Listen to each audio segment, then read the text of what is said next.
hello' মিক্সৰ পৰা frock এটা order কৰিছোঁ আৰু আজি আহি পালে এতিয়া মানে আনবক্সিং কৰোঁ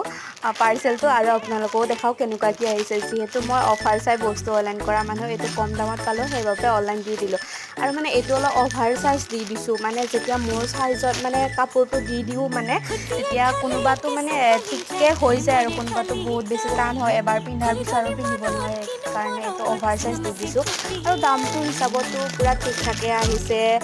ধুনীয়া মানে এইটো কাপোৰটো মানে যিটো দাম হয় আৰু সেইটো দামত কাপোৰটো মানে মজা আহিছে মই ভাবিছোঁ কি পলিষ্টাৰ আহিব নেকি গৰমত পিন্ধিব নোৱাৰিম তেনেকুৱা ভাবিছিলোঁ কিন্তু নাই একদম গৰমত পিন্ধিবৰ কাৰণে ধুনীয়া অকণমান আহল বহলো হৈছে অভাৰ চাইজ দিয়াৰ কাৰণে আৰু সেইটো ইগন'ৰ কৰিব যিহেতু এনেও হাতীৰ নিচিনা মানুহৰ এতিয়া একদম জলহস্তি টাইপ লাগি গৈছে আৰু এইবিলাক বাদ দিয়ে আপোনালোকেও যদি মানে ল'ব বিচাৰে ফ্ৰকটো ল'ব পাৰে একদম ধুনীয়া গৰমত কমফৰ্ট